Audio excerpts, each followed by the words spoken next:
Pada zaman dahulu, hiduplah seorang raja yang sangat sombong. Dia sombong bukan hanya kepada manusia, tetapi juga kepada zat yang menciptakannya, yaitu Allah Subhanahu wa Ta'ala. Kisah ini dijelaskan oleh Ibnu Jauzi dalam Uyun Hikayat min Qasas As-Shalihin wa Nawadhir Az-Zahidin. Saat itu, orang-orang Islam tidak terima dengan perilaku raja yang sombong tersebut. Akhirnya, mereka memutuskan untuk memeranginya. Dengan izin Allah Subhanahu wa Ta'ala, mereka pun berhasil mengalahkan dan menawan raja tersebut hidup-hidup. Setelah berhasil menawan raja tersebut, mereka pun berkata, "Bagaimana kalau kita membunuhnya, sebab ia telah berbuat sombong terhadap Allah Subhanahu wa Ta'ala." Orang-orang itu pun akhirnya bersepakat untuk membunuhnya. Mereka kemudian meletakkan raja tersebut di sebuah bejana besar dengan kondisi kepala yang diikat. Setelah itu, mereka menyalakan api dari bawah bejana. Ketika raja itu merasakan panasnya api, ia pun menyeru berhala-berhala yang disembah semasa hidupnya. Kepada para berhala tersebut, ia menyeru, "Hai Lata, selamatkanlah aku. Hai Habil, selamatkanlah aku. Hai Uzza, selamatkanlah aku dari siksa yang aku alami saat ini. Hai Habil, dulu aku pernah mengusap kepalamu dan kedua kakimu pada tahun demikian."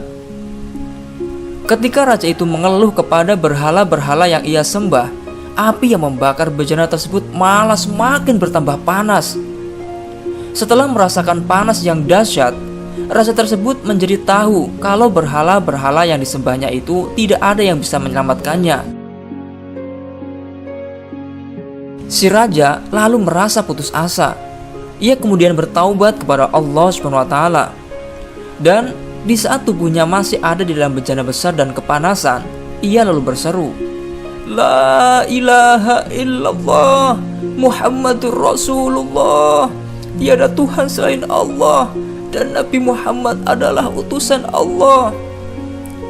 Sesaat setelah seruan itu, Allah SWT mengutus hujan dari langit untuk jatuh di atas api bejana dan memadamkannya. Allah SWT juga mengutus angin agar menerpa bejana besar itu dan membuatnya terbang. Karena hembusan angin, bejana besar itu pun bergerak-gerak di udara. Di sisi lain, raja yang masa hidupnya sombong itu saat berada di dalam bejana tak henti-hentinya mengucapkan kalimat, "La ilaha illallah Muhammadur Rasulullah. Tiada Tuhan selain Allah, dan Nabi Muhammad adalah utusan Allah." Ketika si raja merasa sangat ketakutan, angin pun menerbangkan dan melempar jauh bejana besar tersebut hingga tak terlihat mata. Setelah itu, angin tersebut menjatuhkannya di antara suatu kaum yang tidak mengenal Allah sama sekali. Melihat bejana besar jatuh dari langit, orang-orang dari kaum itu pun penasaran dan mendekatinya. Mereka memeriksa dan membukanya.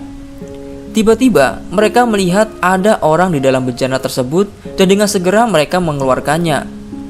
Setelah berhasil mengeluarkan orang tersebut, mereka pun bertanya, "Siapakah kamu? Apa yang telah terjadi denganmu?" Mendapat pertanyaan dari orang-orang yang tak pernah ditemui, si raja itu pun menjawab, "Aku adalah raja di wilayah demikian." Kemudian, raja tersebut menceritakan kisahnya kepada kaum tersebut. Setelah mendengarkan cerita dari sang raja, mereka semua akhirnya memutuskan untuk memeluk agama Islam. Subhanallah. Kisah di atas adalah sebuah bukti bahwa kasih sayang Allah SWT kepada hambanya sangatlah luar biasa, termasuk kepada orang-orang yang bertaubat. Oleh sebab itu, di tengah kasih sayang dan rahmat Allah SWT kepada makhluk ciptaannya yang begitu besar, jangan pernah menyepelekan perintah-perintahnya dan tetap menunaikan perintah-perintahnya, supaya kasih sayang dan rahmatnya kepada kita semakin ditambah. Walaupun dengan mengucapkan kalimat La ilaha illallah Muhammadur Rasulullah, manusia bisa selamat dari siksa dan azab Allah SWT.